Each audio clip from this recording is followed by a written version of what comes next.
Hello everyone, my name is Sweety Badhalia and welcome to SV Academy classes। तो आज के इस video lecture में हम लोग पढ़ेंगे शेप ऑफ एटॉमिक ऑर्बिटल्स के बारे में कि जितने भी हमारे एटम के ऑर्बिटल्स होते हैं उनकी शेप किस तरीके से होती है। लास्ट वीडियो लेक्चर में हम लोगों ने शेप ऑफ एस ऑर्बिटल पढ़ा था। आज के इस वीडियो लेक्चर में हम लोग shape of P and D orbitals पर ध्यान देंगे। ठीक है, तो आप लोग हेडिंग डाल लीजिए। आज हम लोग क्या पढ़ने वाले हैं? आज हम लोग पढ़ने वाले हैं shape of P orbitals. P orbital जो होते हैं उनकी शेप क्या होती है। ठीक है, तो जब मैंने आपको क्वांटम नंबर्स पढ़ाया था तो वहां पे हम लोगों ने इस चीज के बारे में डिस्कशन किया था कि L की जो वैल्यू है 0 होती है S के लिए, 1 होती है P के लिए, 2 होती है D के लिए और 3 होती है F के लिए, एंड सो ऑन, ये चलता रहता है। ठीक है, तो यहां से हम लोगों ने क्या चीज ऑब्जर्व करी कि P के लिए L की जो वैल्यू होती है वो क्या होती है 1। L जो है इसकी वैल्यू 1 है। ये हमें किसके बारे में बताता है? L talks about subshell. Subshell के बारे में बात करता है। ठीक है, सबशेल के बारे में बताता है। जब हम लोग बात करते हैं ml की, तो ml जो है उसकी जो वैल्यू होती है वो क्या होती है? -L से 0 और 0 से +L तक ये होता है। ठीक है, जो ml है वो हमें किसके बारे में बताता है? ऑर्बिटल के बारे में। अगर L की वैल्यू 1 है तो इसका मतलब क्या है कि इसके जो ml है उसकी वैल्यू क्या होगी? -1, 0 एंड +1। क्लियर है? इसका मतलब क्या है? L की वैल्यू 1 है, यानी कि L की वैल्यू 1 किसकी है? P के लिए। L क्या बताता है? सबशेल। मतलब अगर हम P सबशेल की बात करें तो P सबशेल के अंदर कितने ऑर्बिटल्स होते हैं? M जो है, ml जो है वो ऑर्बिटल के बारे में बताता है। कितनी वैल्यू आई है? 3 वैल्यू आई है। इट मीन्स P सबशेल के अंदर कितने ऑर्बिटल्स होते हैं? 3 ऑर्बिटल्स होते हैं। और वो 3 ऑर्बिटल्स कौन कौन से होते हैं?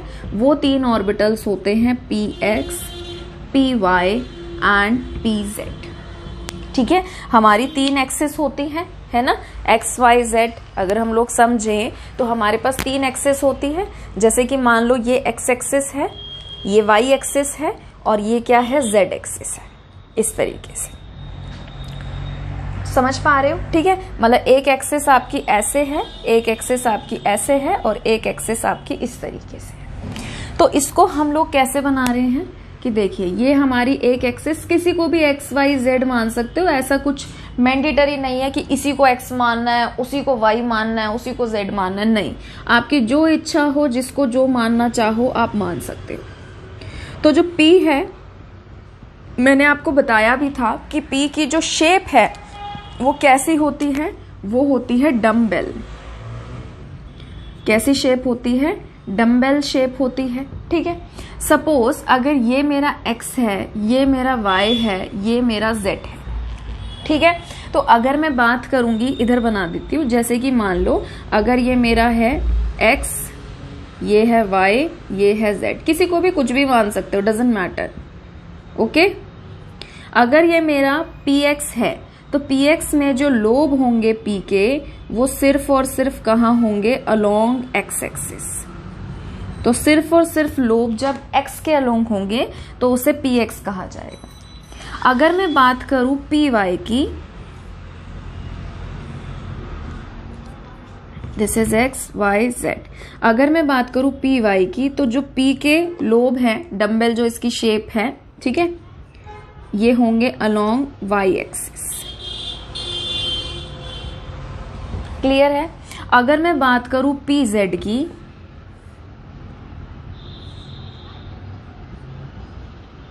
तो उसके लोब्स कैसे होंगे? अलोंग z, ऐसे। क्लियर है? ठीक है, तो आपको क्या दिखाई दे रहा है? x के अलोंग जब होंगे लोब तो उसे px कहा जाएगा। जब y के अलोंग होंगे तो py कहा जाएगा। जब z के अलोंग होंगे तो pz कहा जाएगा। तो अगर मैं यहाँ पे कलेक्टिवली दिखाऊं तो देखो, जो p सब शेल है उसके अंदर 3 ऑर्बिटल है, px, py, pz। तो वो इस तरीके से है, x वाला x के अलोंग, y वाला y के अलोंग एंड z वाला z के अलोंग। क्लियर है? ठीक है, तो ओवरलैप नहीं करना है, मतलब बाउंड्री इनकी अलग अलग ही रहेगी, इसका थोड़ा ध्यान रखना। ठीक है, तो ये हमारा क्या बन गया, ये हमारा बन गया P।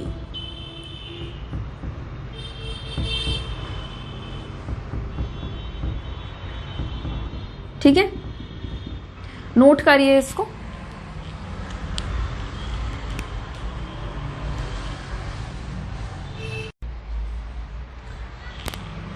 ठीक है, अब देखिए, चाहे हम px की बात करें, चाहे हम py की बात करें, चाहे हम pz की बात करें, px, py एंड pz इन तीनों की सेम एनर्जी होती है। क्या होती है? सेम एनर्जी होती है। अगर ये कहीं पर डिफर करते हैं तो ये अपनी ओरिएंटेशन में डिफर करते हैं। ठीक है, and differ in their orientation. वो तो आपको देखो दिखाई भी दे रहा है, दिखाई भी दे रहा है ना, कि जो px है उसके लोब्स आपको सिर्फ अलोंग x एक्सिस मिलेंगे, y और z में नहीं मिलेंगे। py है उसके लोब्स आपको अलोंग y एक्सिस मिलेंगे।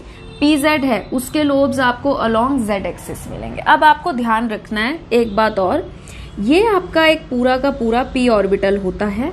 ठीक है, ये होता है अपर लोब, इसे हम बोलते हैं अपर लोब, और इसको हम बोलते हैं लोअर लोब। ठीक है, तो इलेक्ट्रॉन के जो पाए जाने की प्रोबेबिलिटी है, संभावना है, जितनी अपर लोब में होती है उतनी ही लोअर लोब में होती है। मतलब कि दोनों में इक्वल प्रोबेबिलिटी है कि इलेक्ट्रॉन यहाँ पे भी मिल सकता है और इलेक्ट्रॉन यहाँ पर भी मिल सकता है। ठीक है, अब ध्यान से देखो, मान लीजिए मैंने इसे x एक्सिस माना है फॉर एग्जाम्पल। ठीक है, मैंने इसे x एक्सिस माना है और इसके लोब्स इस तरीके से, जैसे बलून होता है ना, बलून को बीच में से घुमा दो तो वो इधर से रहेगा मोटा मोटा और इधर से रहेगा मोटा मोटा। बीच में से जब आप उसको ऐसे घुमाओगे तो वो यहाँ से सिकुड़ सा जाता है। ये चीज तो मेरे ख्याल से आप सब अज्यूम कर सकते हो, इमेजिन कर सकते हो। ठीक है, तो अब देखिए, ये मेरी x एक्सिस है, यहाँ पे लोब है और यहाँ पे लोब है। अगर मैं बीच में से एक प्लेन डालूं, वो प्लेन बीच में से जा रहा है। ठीक है, यानी कि यहाँ से जा रहा है। जैसे कि सपोज अभी मैंने इसको हॉरिजॉन्टल माना है, तो अगर जैसे ये है आपका, तो मैं यहाँ से इधर बीच में से प्लेन डाल रही हूँ, बीच में से इसको कट कर रही हूँ। ठीक है, इस तरीके से, समझ रहे हो? यहाँ से बीच में से इसको मैं कट कर रही हूँ। तो जब मैं इसको बीच में से कट कर रही हूँ तो यहाँ पे तो इलेक्ट्रॉन पाए जाने की संभावना है नहीं। वो जो रीजन है वो इलेक्ट्रॉन के पाए जाने की संभावना तो यहाँ पे और यहाँ पे है। तो ऐसा प्लेन जो इसको इस पॉइंट से पास हो जहाँ पे इलेक्ट्रॉन के पाए जाने की प्रोबेबिलिटी 0 है, उस जोन को हम क्या कहते हैं? जब ऐसा जोन होता है ना, ऐसा रीजन जहाँ पे इलेक्ट्रॉन नहीं मिलता, उसे हम बोलते हैं नोड। और अगर नोड में से कोई ऐसा प्लेन जाए या कोई ऐसा प्लेन जो उस जगह से, उस रीजन से जाए जहां पे इलेक्ट्रॉन मिल ही नहीं रहा है, उस प्लेन को हम बोलते हैं नोडल प्लेन। क्या कहते हैं उसको हम? Nodal plane. ध्यान रखना है, ठीक है। तो अब देखिए, जैसे कि ये मेरा x एक्सिस था, तो यहाँ पे है लोब, यहाँ पे है लोब। बीच में से जब मैं प्लेन डालूंगी तो वो उसका नोडल प्लेन कहलाएगा। ठीक है, अब मान लीजिए ये तो मेरा x था, अब मान लो ये मेरा y है। तो y लोब में इसको ऐसे समझते हैं, ये है अपर लोब, ये है लोअर लोब। तो बीच में से प्लेन डालेंगे, ऐसा प्लेन डालना है जो उसको इक्वल हाफ में डिवाइड कर दे। अपर वाला इमेजिन करना है सिर्फ, ठीक है। तो अपर वाला लोब अलग हो गया, नीचे वाला लोब अलग हो गया। तो ऐसे प्लेन पास कराया है जो इसको इक्वल 2 भागों में कट कर रहा है। तो इसका जो नोडल प्लेन है वो ऐसे जाएगा, ठीक है। फिर हमारे पास आता है z एक्सिस, जिसको हमने ऐसे माना। इसके लोब क्या है? आपकी तरफ और दूसरे वाला मेरी तरफ। तो इसका जो प्लेन जाएगा वो कैसे जाएगा? ऐसे जाएगा। समझ रहे हो? तो ऐसा प्लेन जो उस रीजन से जाए जहां पे इलेक्ट्रॉन मिल ही नहीं रहा है, जहां पे इलेक्ट्रॉन के पाए जाने की संभावना 0 है, उस जगह से जब प्लेन जाता है तो वो प्लेन हमारा नोडल प्लेन कहलाता है। क्लियर है? ठीक है, नोट करिए इसको। ठीक है, तो ये थोड़ा सा एक्चुअली 3D डायग्राम को 2D में रिप्रेजेंट करके समझाने की कोशिश की गई है कि भाई x वाले के लोब अलोंग x एक्सिस हैं, y वाले के लोब अलोंग y एक्सिस हैं, z वाले के लोब अलोंग z एक्सिस हैं, और ऐसा प्लेन जो उसको दो इक्वल भाग में बांट रहा है, ठीक है, ऐसे बांट रहा है या इस तरीके से बांट रहा है कि उस रीजन से वो होकर गुजर रहा है जहां पे नोड होता है, जहां पे इलेक्ट्रॉन की फाइंडिंग प्रोबेबिलिटी 0 होती है। ठीक है, तो ये जो है ब्लू वाला ये आपका नोडल प्लेन है। तो ये थोड़ा सा कोशिश की गई है कि भाई आप इसको 2D में रिप्रेजेंट कर सको।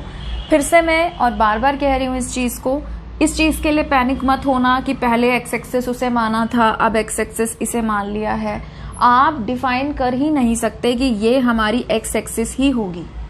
आपकी इच्छा है, आप इसे एक्स मानो, इसे एक्स मानो, तो किसी भी एक्सिस को कुछ भी माना जा सकता है। ठीक है, तो आपको टेंशन लेने की जरूरत नहीं है कि बार बार हमारी एक्सिसेस चेंज हो रही हैं। बस जो भी एक्सिस आप जिसको भी मान रहे हो फिर उसी के अकॉर्डिंग आप लोब्स दिखा देना। ठीक है, तो बनाइए इसको, वीडियो को पॉज कर लीजिए और इसको नोट करिए।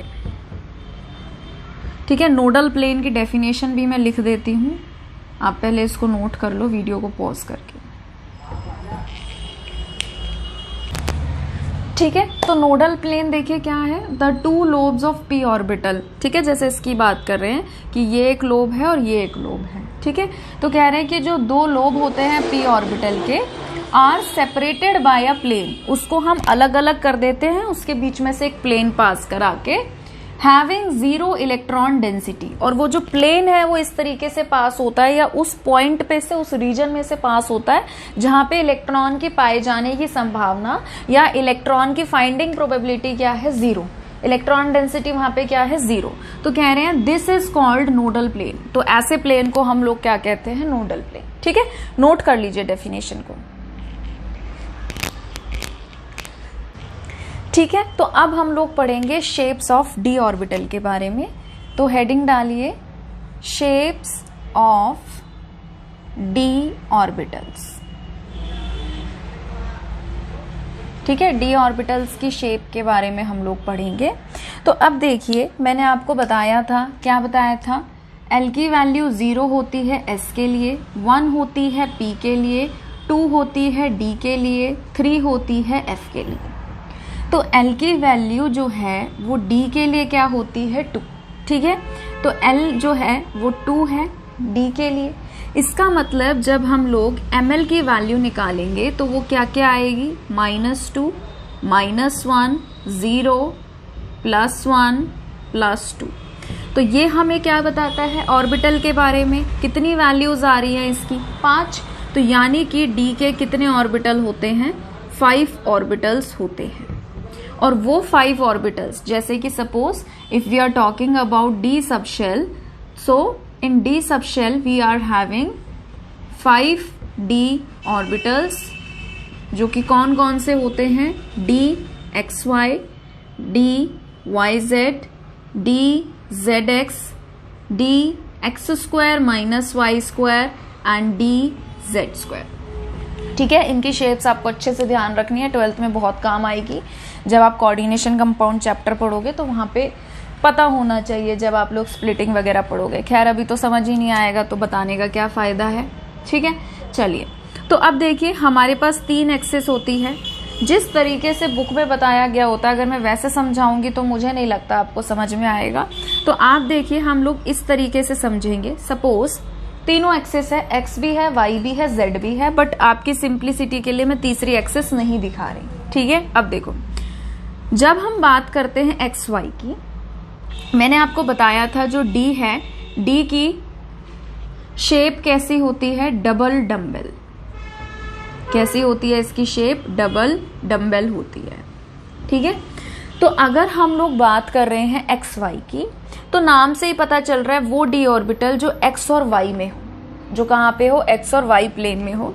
तो ये जहां कहीं पर भी 3D में जहां कहीं पर भी एक्स एक्सिस और वाई एक्सिस होगी, जैसे कि ये एक्स एक्सिस है और ये वाई एक्सिस है। ठीक है, तो एक्स एक्सिस और वाई एक्सिस के बीच में होंगे लोब्स। यहाँ पे होंगे लोब्स, यहाँ पे होंगे लोब्स, यहाँ पे होंगे लोब्स और यहाँ पर होंगे लोब्स। समझ पा रहे हो? ठीक है, तो इसको हम लोग 2D में कैसे दिखाएंगे कि अगर ये हमारा XY है तो X और Y एक्सिस के बीच में इस तरीके से लोब्स होंगे। प्लीज इनकी ना शेप और साइज इक्वल रखना, मेरे शायद आपको थोड़े टेढ़े मेढ़े लग सकते हैं बट डजंट मैटर। तो ये आपका क्या है, दिस इज DXY। तो DXY, YZ एंड ZX इनके जो लोब्स होते हैं वो बनते हैं इन बिटवीन द एक्सिस। वो कैसे बनते हैं? In between the axis. जबकि ये बेचारे जो दो होते हैं DX² minus Y² and DZ², इन दोनों के जो लोब्स हैं ये बनते हैं अलोंग द एक्सिस, एक्सिस के साथ, एक्सिस के बीच में नहीं। ये बनेंगे एक्सिस के बीच में, जबकि ये बनेंगे एक्सिस के साथ। क्लियर है? ठीक है, अब आते हैं नेक्स्ट पे। अब देखो, अब तो तुम्हें थोड़ा सा आइडिया लग गया होगा DYZ का मतलब क्या है, बताओ। DYZ का मतलब ये है कि जो D के ऑर्बिटल्स बनेंगे वो Y और Z एक्सिस जो होगी उसके प्लेन में बनेंगे। क्लियर है बात? ठीक है, ठीक है। अब देखो इसको समझते हैं, ध्यान से समझना है। ठीक है, तो अब देखिए, आप इसको 3D में ऐसे समझ लो। 2D में तो ना फिर मैं एक्सिस चेंज कर दूंगी, क्योंकि फिर 2D में बनाना थोड़ा सा मुश्किल हो जाता है, फिर आपको लगेगा क्या हो रहा है ये। ठीक है, मान लो जैसे कि देखो ये एक्स एक्सिस है, ठीक है, ये वाई एक्सिस है और ये जेड एक्सिस है। तो अभी मैं क्या किसकी बात कर रही हूं? अभी मैं बात कर रही हूँ वाई जेड की। ठीक है, तो रेड मार्कर जो है उसको मैंने एक्स एक्सिस माना है, तो फिलहाल के लिए मैं एक्स एक्सिस को हटा रही हूँ ताकि आपकी जो है थोड़ी सी खिचड़ी ना पके। ठीक है, अब ये मेरा क्या है, वाई एक्सिस, और ये मेरा क्या है, जेड एक्सिस। ठीक है, इसको थोड़ा सा ऐसे देखो घुमा के देखते हैं। ठीक है, तो ये मेरा वाई एक्सिस है और ये मेरा जेड एक्सिस है। तो अब देखो, जब इनके बीच में लोब्स होंगे तो वो हमारे क्या कहलाएंगे, वाई एंड जेड। क्लियर है? देखो इस तरीके से था ये, थोड़ा सा फिर से समझो। ये एक्स एक्सिस था, ये वाई एक्सिस था। ठीक है, ध्यान से देखो, रेड मार्कर एक्स एक्सिस है, ये वाई एक्सिस है, ये जेड एक्सिस है। फिर से बोल रही हूं मैं आपको कि देखो ऐसा नहीं होता कि इसको x मानना है, इसको y मानना है, इसको z मानना है, किसी को भी कुछ भी मान सकते हो। बट अभी फिलहाल फॉर दिस मोमेंट आप अज्यूम कर लो ताकि समझने में आसानी रहे। रेड मार्कर मेरा x एक्सिस है, ब्लू मार्कर मेरा y है और ये मेरा z है। ठीक है, जिसको मैं ऐसे कर रही हूँ, ऐसे दिखा रही हूँ आपको। तो ये जो मेरा x एक्सिस है, इस x एक्सिस को अगर आप हटा दोगे, सपोज रास्ते से आपने इसको हटा दिया, ठीक है, तो ये आपका ऐसे है, तो इसको आप इस तरीके से देख रहे हो। तो इन दोनों एक्सिस के बीच में, ठीक है, ऐसे है ये, तो इन दोनों एक्सिस के बीच में, जैसे यहाँ पे लोब और इधर मेरी तरफ लोब, यहाँ पे आपकी तरफ है, यहाँ मेरी तरफ है, फिर नीचे की तरफ भी आपकी तरफ है और फिर नीचे से यहाँ पे मेरी तरफ है। समझ पा रहे हो? यहाँ पे, यहाँ पे, यहाँ पे और यहाँ पे। तो जब हमारे पास वाई एक्सिस, इसको वाई माना था, ठीक है, नहीं सॉरी, इसको y माना था। ठीक है, किसी को भी कुछ भी मान लो, इसको y माना था और इसको z माना था। ठीक है, तो जब आपका y और z एक्सिस के बीच में, इन बिटवीन द एक्सिस जब लोब बन रहे हैं, ठीक है, तो वो हमारा क्या कहलाएगा, वाई जेड। आई होप आपको क्लियर हो गया होगा। ठीक है, तो चलो आगे बढ़ते हैं। तो अब मैं यहाँ पे एक्सिस चेंज कर रही हूँ क्योंकि 2D में थोड़ा आसान रहेगा आपको समझना, 3D में तो आपने समझ ही लिया है। तो जब y और z के बीच में लोब्स बने तो उसे हम लोग क्या बोलते हैं, DYZ। ठीक है, इसी तरीके से तीसरे वाले को भी पकड़ लेते हैं। तीसरे वाला क्या है, Z और X। ठीक है, तो Z और X के बीच में जब बनेंगे तो वो हमारे क्या कहलाएंगे, ZX।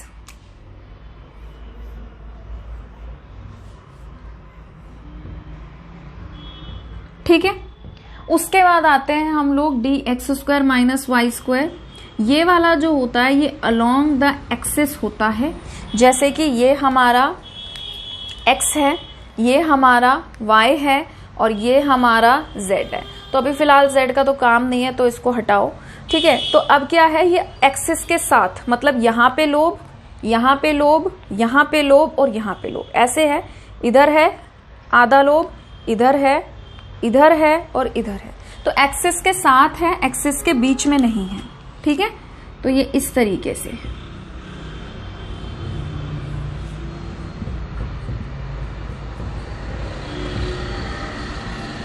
ठीक है। तो इसको हम बोलते हैं dx² माइनस y²। और जब हम बात करते हैं dz² की, तो वो सिर्फ और सिर्फ कहाँ होता है, अलोंग z एक्सिस, ठीक है। और बीच में इसके इलेक्ट्रॉन डेंसिटी गायब होती है, इस तरीके से ही होता है, ठीक है। This is dz²।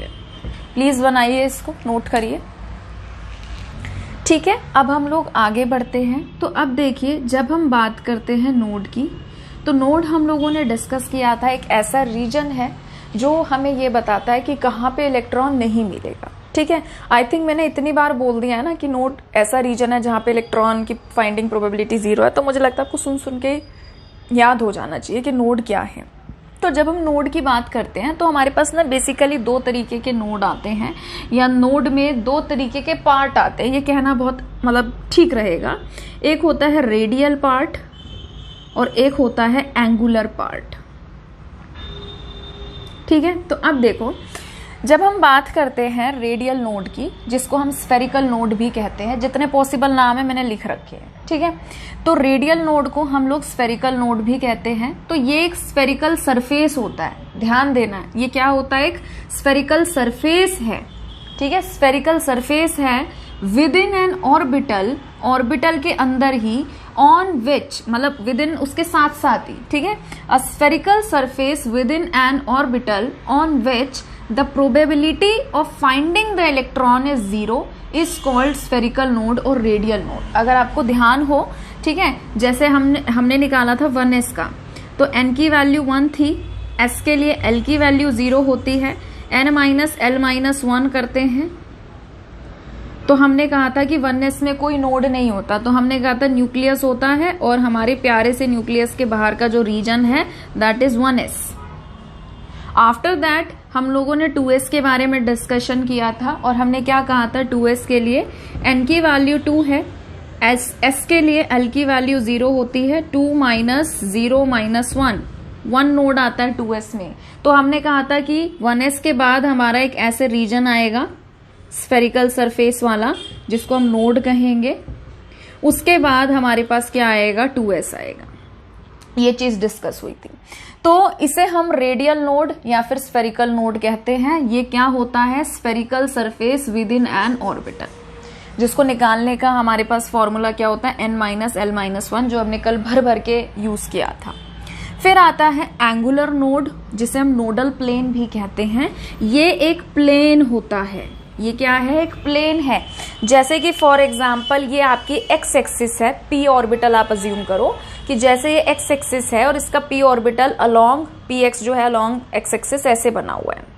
तो जब हम प्लेन डाल रहे हैं, जो हम प्लेन डाल रहे हैं, वो प्लेन कौन सी 2 एक्सिस के साथ जा रहा है, y एंड z। नहीं समझ आ रहा है ना, मुझे पता है नहीं आ रहा होगा, चलो इसको ऐसे समझते, देखो ध्यान से देखो, this is x axis, this is y axis and this is z axis. Clear है सभी को, ठीक है। अब देखो, जो मेरा x एक्सिस है उसके लोब्स ऐसे हैं और मुझे प्लेन ऐसे डालना है, ऐसे। तो ये मेरी y एक्सिस है, y है, z है, ठीक है। ये इसको x फिलहाल के लिए फिक्स कर दो कि ये x एक्सिस है, तो ये मेरी y होगी और ये मेरी z होगी। तो अब आप ये देखो ना, जो मैंने प्लेन डाला वो प्लेन इस एक्सिस को भी कट कर रहा है, और जो मेरी ऐसे एक्सिस है उसको भी कट कर रहा है, ऐसे भी कट, ऐसे ये भी कट हो रही हैं। तो यानी कि जो x एक्सिस है उसको अगर हम उसके लिए नोडल प्लेन पास करा रहे हैं, तो वो कौन सी 2 एक्सिस से होके गुजर रहा है, एक तो y ऐसे कट कर रहे हैं, और ये वाला जो है इसको भी कट करता हुआ वो जा रहा है ऐसे। समझ पा रहे हो, ठीक है। तो यानी कि सपोज अगर हमें px के लिए बताना है कि px का नोडल प्लेन कौन सा होता है, तो कौन सा होएगा, yz, अपोजिट ही होगा, px को तो काट ही रहे हो, तो ऑब्वियसली जो प्लेन जाएगा वो yz से जाएगा। सिमिलरली अगर आप py का पूछो तो नोडल प्लेन उसका क्या होगा, xz। सिमिलरली अगर आप pz का पूछो तो उसका नोडल प्लेन क्या होगा, xy।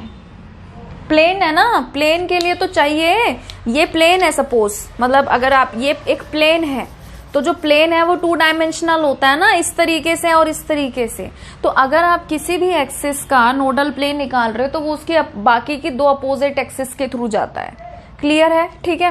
तो एंगुलर नोड या फिर नोडल प्लेन जो है वो क्या होता है, एक प्लेन, जबकि ये क्या होता है, एक स्फेरिकल सरफेस। ठीक है। तो a plane passing through the nucleus on which the probability of finding the electron is 0 is called nodal plane and angular plane. ठीक है, नोट कर लेना डेफिनेशन। और इसको निकालने का फॉर्मूला क्या होता है, एल। जो आपके एल की वैल्यू है वही आपका क्या कहलाएगा, एंगुलर नोड। ठीक है। जैसे कि फॉर एग्जाम्पल 2p का समझ लेते हैं। जैसे कि देखो आपका 2p है, तो 2p के लिए n की वैल्यू हो गई 2 और p के लिए l की वैल्यू क्या होती है, 1। ठीक है। l की वैल्यू 1 है, एंगुलर नोड भी 1 है, जो अभी मैं आपको समझा रही थी कि जो px है, ठीक है, तो इसमें से एक ही नोडल प्लेन जाएगा और वो कौन सा जाएगा, yz वाला। तो यानी कि जो l की वैल्यू है वही क्या होती है, एंगुलर नोड। क्लियर है? ठीक है। टोटल नंबर ऑफ नोड्स निकालना हो तो n-1 आप कर सकते हैं। ठीक है। टोटल नोड्स के लिए क्या करेंगे, जो आपकी शेल है, मतलब प्रिंसिपल शेल है, प्रिंसिपल क्वांटम नंबर है, उसमें से एक 1 माइनस कर दो, एक घटा दो, तो आपके पास टोटल नंबर ऑफ नोड्स जो है वो आ जाएंगे। ठीक है, नोट करिए प्लीज। ठीक है। अब नेक्स्ट टॉपिक पे बढ़ने से पहले हम लोग एक काम की बात डिस्कस करेंगे, और वो काम की बात क्या है, मैं बहुत बार सोच भी रही थी, बीच बीच में मुझे याद आ रहा था, बट मैं सोच रही थी कि टॉपिक के बाद बताऊंगी, इस टॉपिक के बाद बताऊंगी, बट वो रह ही जा रहा था। सबसे पहले तो जो भी आप ऑर्बिटल्स लिखते हो S, P, D and F, ठीक है, ये आपको स्मॉल लेटर्स में लिखने हैं। कोई भी बच्चा कैपिटल में S, P, D, F नहीं लिखेगा, क्योंकि केमिस्ट्री में capital S, P, D, F का अलग मतलब होता है और small S, P, D, F का अलग मतलब होता है। तो मर्ज नहीं करना है। जब भी हम ऑर्बिटल्स की बात करेंगे आपको स्मॉल लेटर्स में ही S, P, D, F को यूज करना है, मतलब स्मॉल लेटर्स में ही लिखना है। काम की बात है, ये मिस्टेक नहीं होनी चाहिए। ठीक है। दूसरी बात जो है, आधे बच्चों को पता ही नहीं होता है SPDF जो है वो कहाँ से आया है। ठीक है। तो देखिए, केमिस्ट्री में हम लोग पढ़ते हैं एटॉमिक एमिशन स्पेक्ट्रा। ठीक है, अगर आपने चैप्टर शायद शुरुआत से पढ़ा है तो आपको पता भी होगा कि atomic emission spectra, atomic absorption spectra मैंने पढ़ा रखे हैं। ठीक है। तो जब भी हम बात करते हैं एटॉमिक एमिशन स्पेक्ट्रा की, तो वहां से ओरिजिनेट हुआ है ये जो SPDF है ना, मतलब वहां से ओरिजिनेट हुए हैं ये। और इनका मतलब क्या होता है, इनका मतलब जो है वो क्या होता है, अलग अलग मतलब है। जैसे कि S का मतलब होता है शार्प, ठीक है, P का मतलब होता है प्रिंसिपल, ठीक है, D का मतलब होता है डिफ्यूज, फैला हुआ, और F का मतलब होता है फंडामेंटल। ठीक है। तो ऐसा नहीं है कि मतलब बिना किसी तुक के SPDF ऐसे ही अपनी मर्जी से रख दिए, नहीं, इनका मतलब होता है। ठीक है। ये ओरिजिनेट हुए हैं एटॉमिक एमिशन स्पेक्ट्रा से, और SPDF के ये मतलब होते हैं, जो अभी तक फिलहाल आपने एटॉमिक एमिशन स्पेक्ट्रा इतनी डिटेल में नहीं पढ़ा है, बट ये थोड़ा इतना तो आपको पता होना चाहिए कि SPDF इनका मतलब क्या होता है। ठीक है। ऐसे नहीं कि हाँ मतलब ऐसे ही रख दिए, ऐसे ही नहीं रखे हैं। ठीक है। तो नोट करिए इसको। चलिए अब हम लोग आगे बढ़ते हैं। ये जो टॉपिक है जो अब हम लोग पढ़ने वाले, ये आपके बहुत ही अच्छे मतलब छोटे छोटे हैं बट इम्पॉर्टेंट कॉन्सेप्ट्स को क्लियर करेगा। बहुत इंपॉर्टेंट टॉपिक है ये, इसमें आपको बहुत इंटरेस्टिंग सी बातें पता चलेंगी। ठीक है। तो अब देखिए, नेक्स्ट टॉपिक है हमारा energy level diagram for electrons in an atom. अब सबसे पहले तो इजीएस्ट तरीके से समझने के लिए हम लोगों ने एक बेसिक एग्जाम्पल लिया है। ये है हाइड्रोजन एटम का, this is for hydrogen atom. ठीक है। हाइड्रोजन एटम के जब हम लोग बात करते हैं तो हाइड्रोजन का एटॉमिक नंबर क्या होता है, 1। तो इसमें इलेक्ट्रॉन भी जो होता है वो 1 ही होता है। ठीक है। तो अगर आप ध्यान से देखो, दिस इज 1s। 1s जो है वो सबसे ज्यादा न्यूक्लियस के पास पाया जाता है। अब देखो, जो मैंने आपको कल ग्राफ समझाए थे और मैं आपको कह रही थी कि ये ग्राफ आप जब कल का लेक्चर देख लोगे तो आपको और थोड़ा स्पेसिफिकली अच्छे से समझ में आएगा कि मैं क्या समझाना चाह रही थी। देखो अब उसका यहाँ पे रोल प्ले होगा। कल जब हमने ग्राफ बनाया था तो हमने ये चीज देखी थी, जैसे कि अगर हम साई वर्सेस आर बना रहे थे फॉर 1s, तो हमने ये देखा था कि ये ग्राफ यहां से यहां ऐसे जाता है फॉर 1s। क्या करता है, यहां से यहां जाता है। अगर आप इसका साई स्क्वायर वर्सेस आर बनाओगे तो भी ये इसी तरीके से जाएगा। ठीक है, अब अगर आप ध्यान से देखो, अगर आप बनाना चाहो साई वर्सेस आर का, साई वर्सेस आर 2s के लिए मैं नहीं बना रही हूँ क्योंकि वो नेगेटिव में जाता है। ठीक है, पॉजिटिव वाले का बनाते हैं, साई स्क्वायर वर्सेस आर, और इसको भी साई स्क्वायर वर्सेस आर कर लो। ठीक है, कुछ दिक्कत वाली बात नहीं है, बस साई स्क्वायर से क्या होता है कि नेगेटिव नेगेटिव आपका स्क्वायर हो जाता है। जैसे कि देखो, आप समझ नहीं, मेरे ख्याल से शायद बात को पकड़ नहीं पाए होंगे। ठीक है, देखो कई बार क्या होता है, जब हम साई वर्सेस आर बनाते हैं तो हमारे कुछ ग्राफ नीचे जाते हैं, नेगेटिव में जाते हैं ना, इस तरीके से जाते हैं। तो अगर आप किसी नेगेटिव का स्क्वायर कर दो तो नेगेटिव और नेगेटिव क्या हो जाता है, पॉजिटिव। तो इसलिए मैं यहाँ पर साई वर्सेस आर की जगह साई स्क्वायर वर्सेस आर कर रही हूँ, ताकि जो नेगेटिव पार्ट है वो भी अपर में आ जाए। मुझे तो यहाँ पे जो आपको बात समझानी है वो इससे पूरी हो जाएगी। ठीक है, तो ज्यादा कंफ्यूज होने की जरूरत नहीं है। अब देखो 2s के लिए बनाना है। ठीक है, तो 2s के लिए n की वैल्यू क्या है 2, l की वैल्यू क्या है 0। तो 2 - 0 - 1, इसका मतलब क्या है कि एक नोड है। तो जब हम इसका ग्राफ बनाते हैं तो हम इस तरीके से देखते हैं कि ये ग्राफ ऐसे जा रहा है। इस ग्राफ से और इस ग्राफ से क्या समझते हो?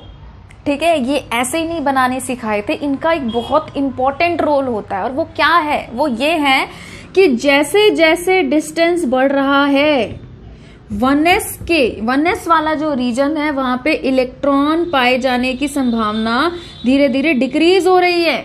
मतलब कम डिस्टेंस पे, यानी कि न्यूक्लियस के जितना पास जा रहे हैं 1s रीजन में इलेक्ट्रॉन के पाए जाने की संभावना मैक्सिमम है।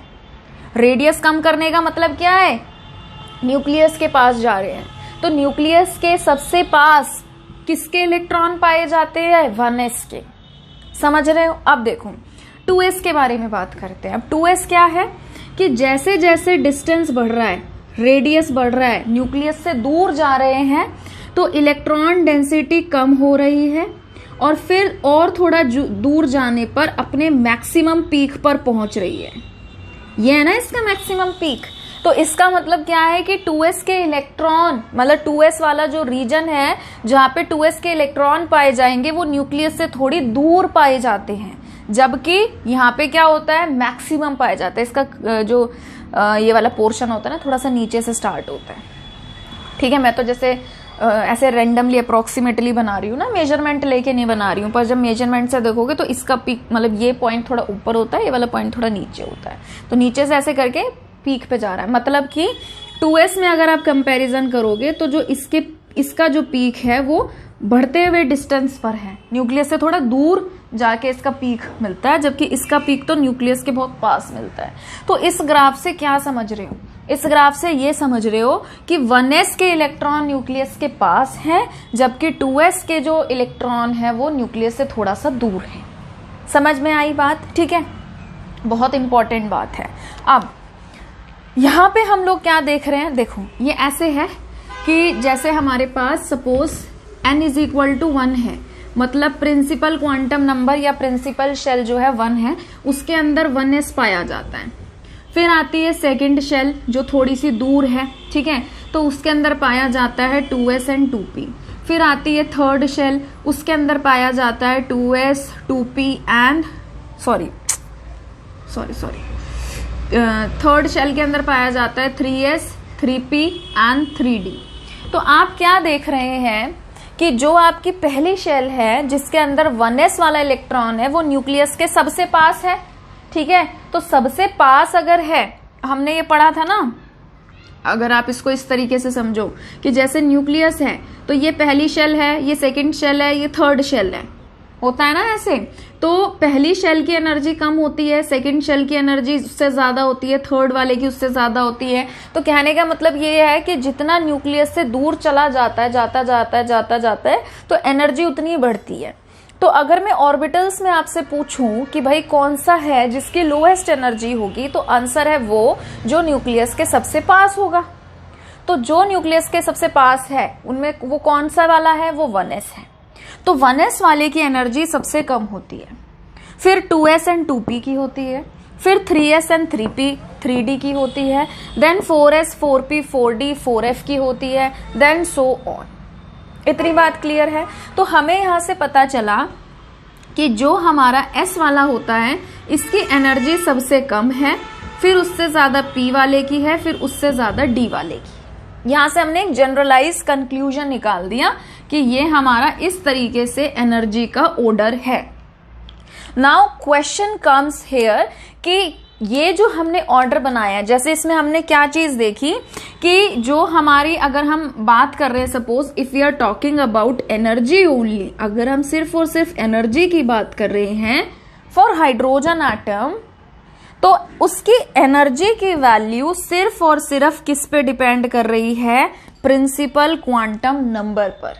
मतलब कि उसकी एनर्जी सिर्फ और सिर्फ किस पर डिपेंड कर रही है, n की वैल्यू पर, प्रिंसिपल क्वांटम नंबर पर।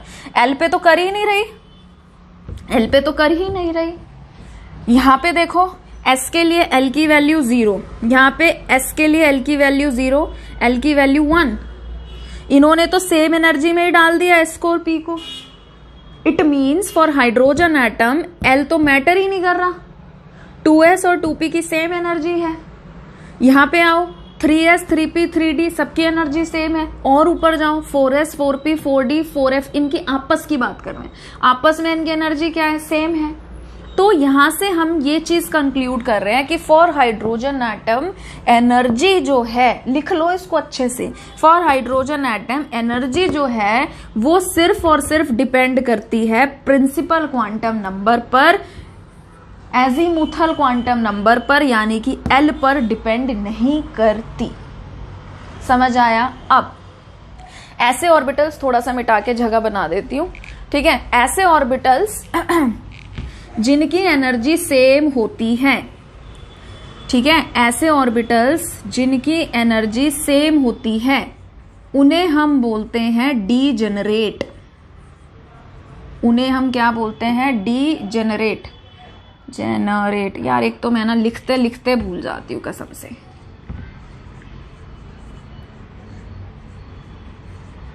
ठीक है, उन्हें हम क्या बोलते हैं, डीजेनरेट ऑर्बिटल्स। ऐसे ऑर्बिटल्स जिनकी सेम एनर्जी होती है उन्हें हम डीजेनरेट ऑर्बिटल्स कहते हैं। जैसे कि फॉर एग्जांपल अब ये मैंने आपका बनाया है, डी बनाया है, ठीक है, जैसे 3D है।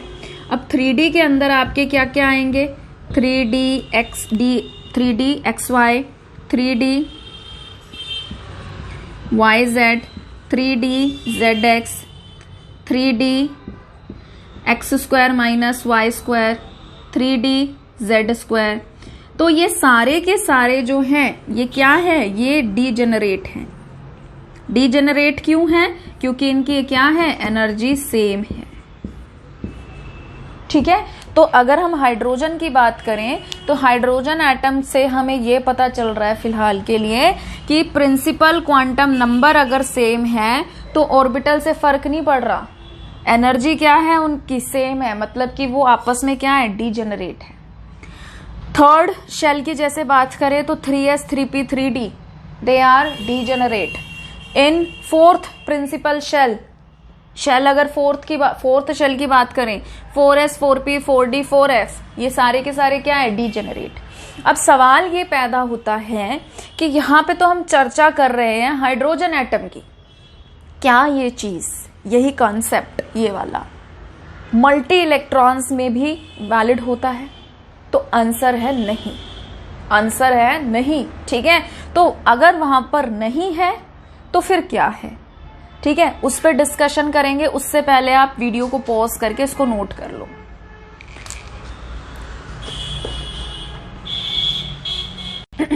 अच्छा, एक चीज और, 1s जो है हाइड्रोजन के लिए मोस्ट स्टेबल होता है, ठीक है, तो इसे हम बोलते हैं ग्राउंड स्टेट। जो भी आपकी मोस्ट स्टेबल होती है उसे ग्राउंड स्टेट कहा जाता है, ठीक है।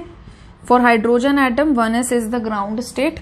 और जो इसके बाद वाले हैं जैसे 2s है, 2p है, 3s है, 3p है, 3d है, ये हाइयर एनर्जी के होते हैं, इनकी एनर्जी ज्यादा है 1s से, तो इनको हम बोलते हैं एक्साइटेड स्टेट।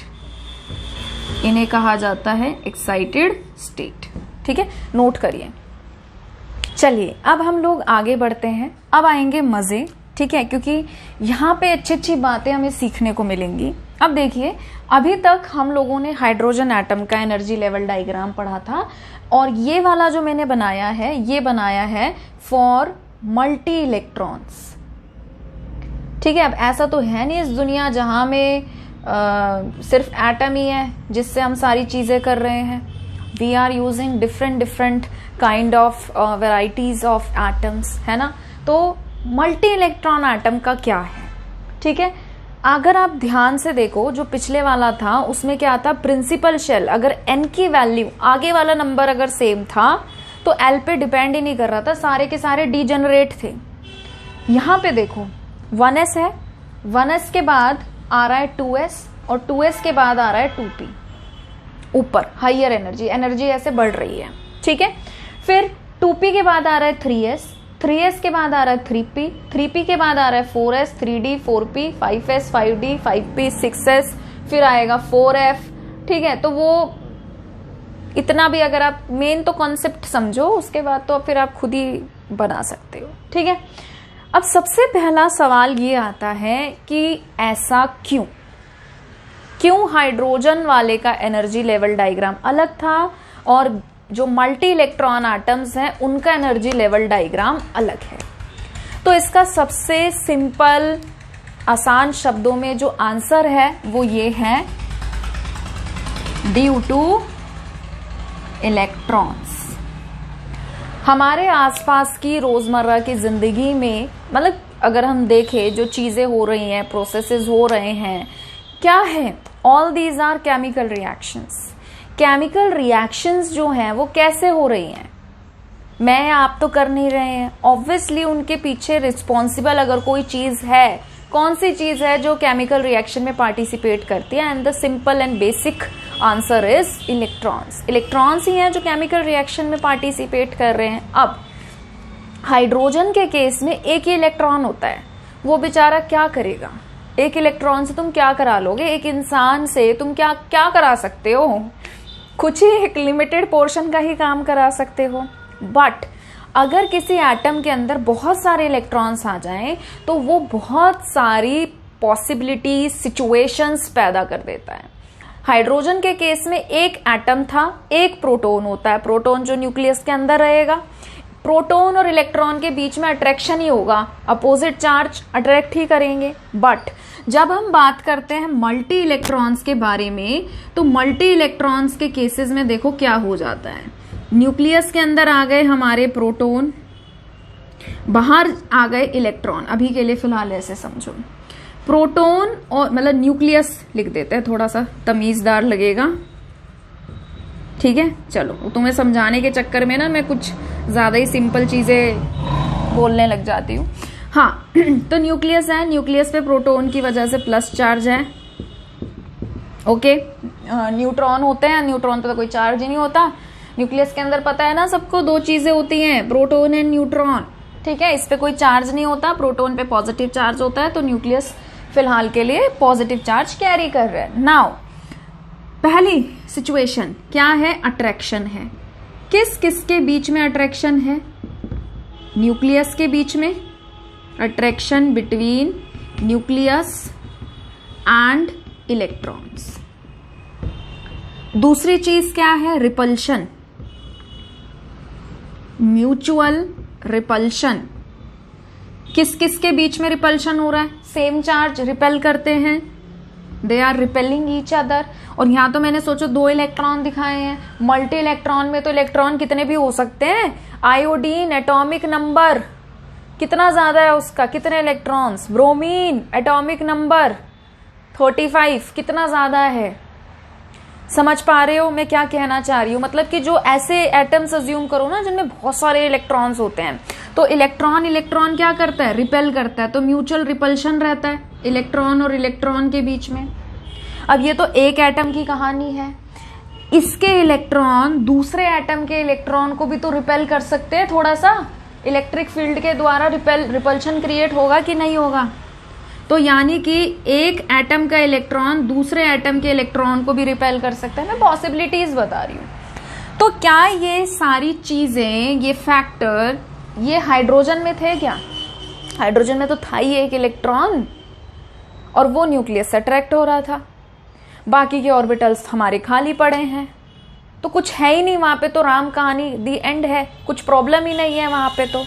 ठीक है, तो यानी कि जो भी आपकी सिचुएशन अराइज हो रही है, वो सिचुएशन कहां से अराइज हो रही है? वो सिचुएशन अराइज हो रही है जब एक से ज्यादा इलेक्ट्रॉन्स आ रही हैं, पहली चीज। ठीक है, अब ऐसे कौन कौन से फैक्टर्स हैं, ऐसे कौन कौन से फैक्टर्स हैं जो हाइड्रोजन एटम की कहानी को और मल्टी इलेक्ट्रॉन्स की जो कहानी है, एनर्जी लेवल की जो स्टोरी है, इसको वेरी करवाता है? सबसे पहला तो होता है न्यूक्लियर चार्ज। क्या होता है? Nuclear charge. दूसरे हमारे होते हैं इलेक्ट्रॉन्स। भाई वहां पे हाइड्रोजन के केस में न्यूक्लियर चार्ज भी तो कम ही था। ठीक है, यहाँ पे सेकेंड पॉइंट क्या है? इलेक्ट्रॉन्स। तीसरा हमारे पास होता है जो कि बहुत इंपॉर्टेंट है, shielding effect. Shielding effect. Now what is shielding effect? Shielding effect क्या है उसके बारे में डिस्कशन करेंगे।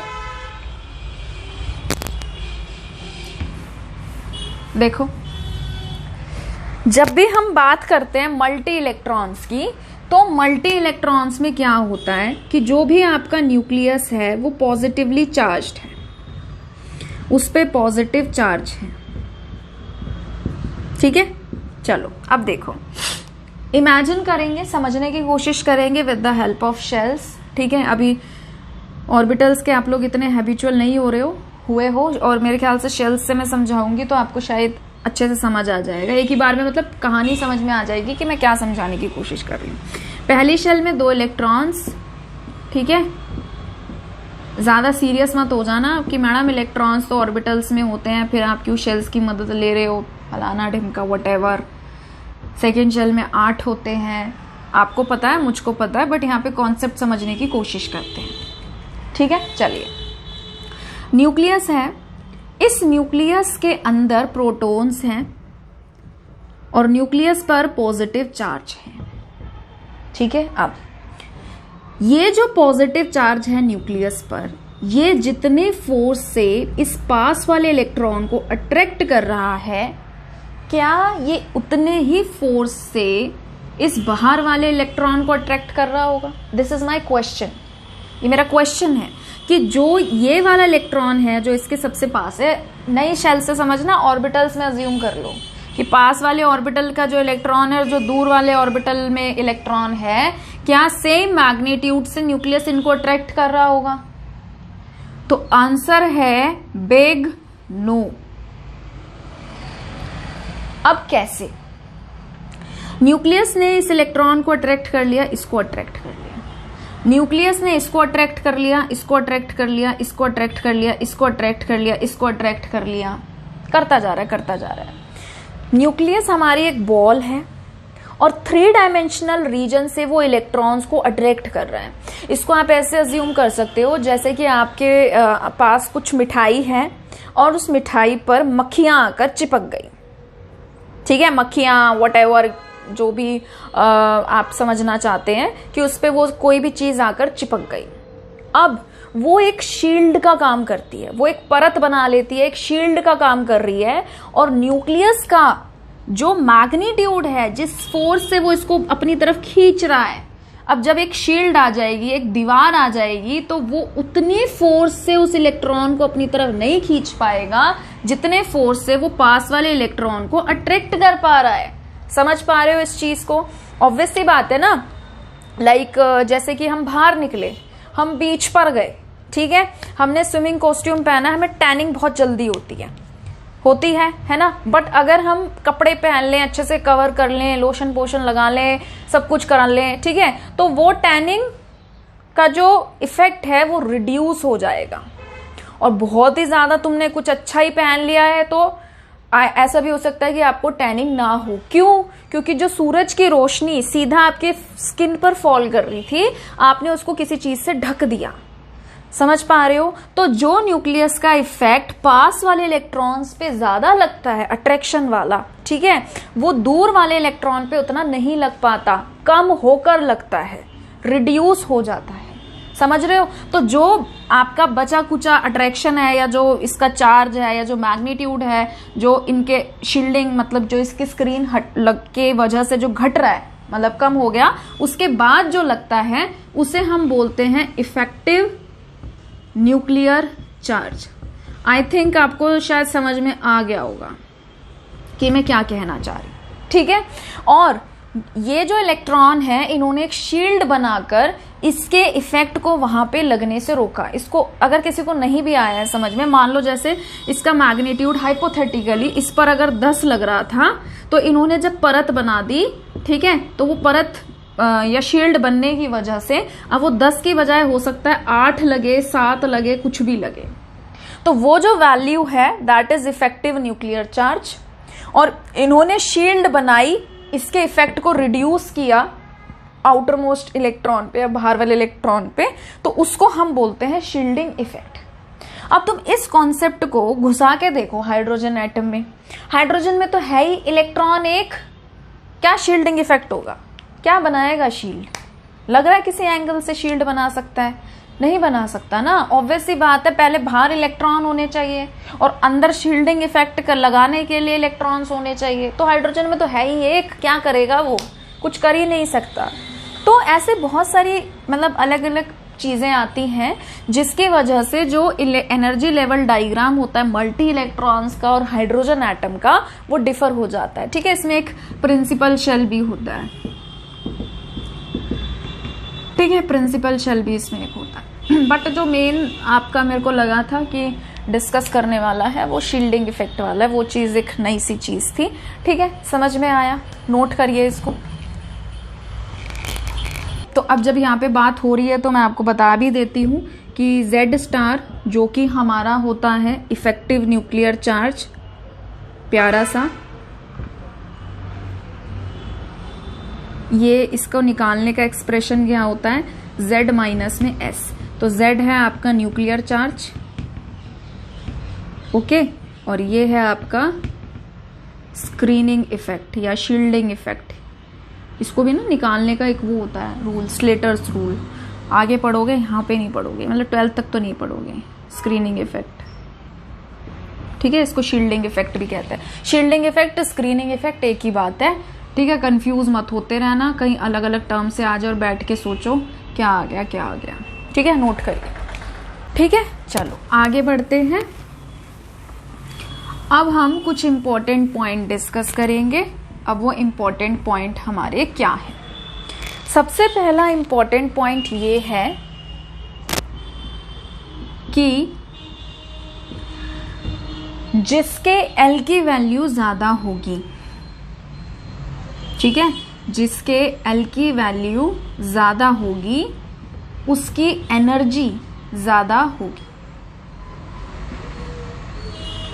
जैसे कि आपको दे दिया 2s एंड 2p, दोनों दे दिए, ठीक है।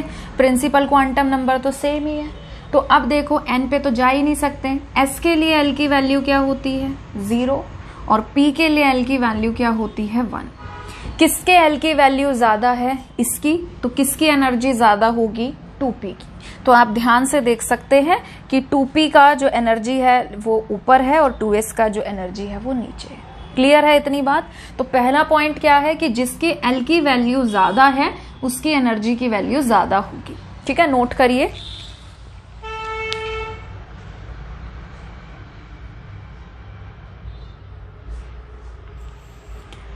सेकेंड पॉइंट है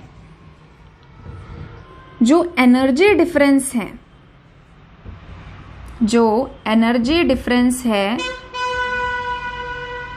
एस का और पी का वो स्मॉल है। ठीक है, आप आंखों से, अपनी प्यारी प्यारी आंखों से यहाँ पे देख भी सकते हैं एस और पी को, ठीक है, मैंने चिपका चिपका के लिखा है।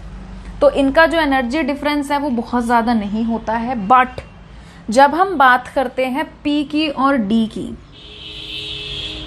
Energy difference between P and D, तो वो काफी ज्यादा लार्ज होता है। ठीक है, अब देखो सेम में कंपैरिजन करना है, जिसके एन की वैल्यू सेम है, कहीं प्रिंसिपल शेल ही अलग है उसमें कंपैरिजन करने में लगे पड़े हो। ठीक है, अभी मैं सेम प्रिंसिपल शेल की बात कर रही हूँ जिसकी एन की वैल्यू सेम है। तो जैसे कि अगर मैं बात कर रही हूँ 3p की और 3d की, तो देख रहे हो कितनी दूर दूर है। तो ये ना जानबूझ के बनाए गए हैं, जैसे 1s है, फिर उससे थोड़ा सा दूर 2s है, फिर 2s 2p पास है, फिर थोड़ा सा दूर है 3s 3p पास है, ऐसे करके। तो जानबूझ के गैप दिया है, ये ऐसे नहीं, डिजाइन नहीं बनाया मैंने कोई। ठीक है, तो 3p और 3d इनके बीच में मैंने काफी ज्यादा गैप रखा है, तो इनमें एनर्जी डिफरेंस जो होता है वो काफी ज्यादा होता है। ठीक है, नोट करिए।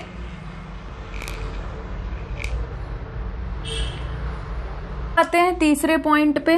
तीसरे पॉइंट में हम कुछ एक्सेप्शंस के बारे में डिस्कस करेंगे। कुछ एक्सेप्शन तो नहीं कह सकते, बट है तो डिस्कस करेंगे। देखो, अभी चर्चा करते हैं हम लोग 3s एंड 3d के बारे में। ठीक है, तो यहाँ पे ना एक रूल होता है, बोहर्स ब्यूरे रूल करके, जिसमें हम n+l करके देखते हैं कि किसकी वैल्यू ज्यादा है। ठीक है, तो नॉर्मली होता क्या है कि जैसे सपोज हम n+l करके देखेंगे और हम ये देखेंगे कि भाई किसकी वैल्यू कम आ रही है। जिसकी वैल्यू कम आ रही है वो लोअर एनर्जी का है, उसमें इलेक्ट्रॉन पहले भरा जाएगा। जो हायर एनर्जी का है उसमें इलेक्ट्रॉन बाद में भरा जाएगा। ये जब मैं आपको रूल्स कराऊंगी ना इलेक्ट्रॉनिक कॉन्फ़िगरेशन लिखते टाइम, तब बताऊंगी। ठीक है, तो फिलहाल के लिए अब देखो, मान लो हम डिस्कस कर रहे हैं 4s का और 3d का। ठीक है, 4s के लिए n की वैल्यू क्या है 4, और s की वैल्यू, s के लिए l की वैल्यू क्या होती है 0। n+l लगा दो। ठीक है, तो ये क्या हो गया, ये आपका हो गया 4 + 0 यानी कि 4। और 3d के लिए n की वैल्यू 3, d के लिए l की वैल्यू 2, तो n+l लगा दो। 3 + 2 5। किसके n+l की वैल्यू कम है 4s की, ढूंढो कहाँ है 4s, ये रहा। किसके n+l की वैल्यू ज्यादा है 3d की, 3d कहाँ है ऊपर। ठीक है, तो n+l जो है ये बोहर्स ब्यूरे रूल होता है, जो मैं अभी फिलहाल आपको बस आइडिया दे दिया मैंने बेसिक्स। हाँ, बट जब हम कॉन्फ़िगरेशन लिखना सीखेंगे नेक्स्ट वीडियो लेक्चर में, तब हम लोग डिस्कस करेंगे। तो वैसे इतना थोड़ी लंबी सी क्लास चली गई है। ठीक है, आप लोगों के बस की नहीं होता इतनी लंबी लंबी क्लास देखना, इसलिए मैं प्रेफर करती हूँ छोटी छोटी बनाना। चलो ठीक है, अब लास्ट है जिसमें हम लोग ये देखेंगे कि हम लोग कैसे एक सीक्वेंस डिजाइन कर सकते हैं। इलेक्ट्रॉन भरने के टाइम पे हमारे रूल्स आएंगे, वो मैं नेक्स्ट वीडियो लेक्चर में बताऊंगी। बट कॉन्फ़िगरेशन कैसे लिखते हैं उसको देख लो। जैसे मान लीजिए आपके पास है 1s 2s 3s, ये आपको ना बहुत बेसिक सी चीज है, आपको बुक वगैरह में भी मिल जाएगी। टेंशन नहीं लेने का, सब अपना है। ठीक है, टेंशन तो बिल्कुल मत लिया करो। जब भी कुछ समझ में ना आए समझो, सब अपना है, हो जाएगा। बस थोड़ा सा कूल माइंड से दिमाग चलाना है।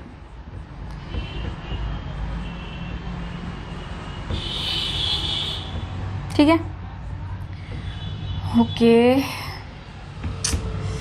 2D तो एग्जिस्ट ही नहीं करता है। क्यों नहीं एग्जिस्ट करता है? अच्छा हाँ भाई, मैंने 1p क्यों नहीं लिखा, मैडम भूल गई क्या गलती से। n की वैल्यू और l की वैल्यू कभी सेम नहीं हो सकती। हमेशा l क्या होता है n-1। मैडम नहीं भूली है, तुम भूल गए हो। क्वांटम नंबर्स ध्यान दीजिए। 1p क्यों नहीं एग्जिस्ट करता, n की वैल्यू आगे वाला नंबर 1 हो गई। ठीक है, l की वैल्यू 0 s के लिए, 1 p के लिए, 2 d के लिए, 3 f के लिए, p के लिए l की वैल्यू क्या है 1। n और l कभी सेम नहीं होते। Always remember this thing. तो 1p नहीं बनाना है। ठीक है, 1d नहीं बनेगा, 2D नहीं बनेगा। 2D क्यों नहीं बनेगा? n की वैल्यू 2, d के लिए l की वैल्यू 2, और n और l कभी एक इक्वल नहीं होते, एक जैसे नहीं होते। ठीक है, ध्यान रखना। चलो वापस आते हैं। फिर आ गए हम 4D पर, 5D पर, 6D पर, ऐसे ही 4F, 5F। ठीक है, यहां से चलेंगे, एंट्री मारेंगे। सबसे पहले 1S आएगा, फिर बैक गियर मारेंगे, फिर वापस आएंगे 2S, then 2P, then 3S, 3P, ठीक है, then 4S, then 3D, 4P, 5S, ऐसे करते करते चले जाना यार, कर लोगे? ठीक है। तो लिखिए जरा, जो इलेक्ट्रॉन्स भरे जाएंगे, जिस ऑर्डर में भरे जाएंगे, वो ऑर्डर क्या रहेगा? वो ऑर्डर ये रहेगा कि इलेक्ट्रॉन सबसे पहले 1s में, देखो इसमें भी रूल्स होते हैं, तो उस रूल्स को मैंने भी डिस्कस नहीं किया, मैं जनरल लिख रही हूँ। ठीक है, कहीं इसी को अंधाधुंध शुरू कर दो। ये तो एक पैटर्न बताया है मैंने, ठीक है, एनर्जी लेवल्स का एक पैटर्न बताया है। इलेक्ट्रॉन भरते टाइम भी कुछ बातों का ध्यान रखते हैं, तो वो मैं आपको नेक्स्ट वीडियो लेक्चर में बताऊंगी।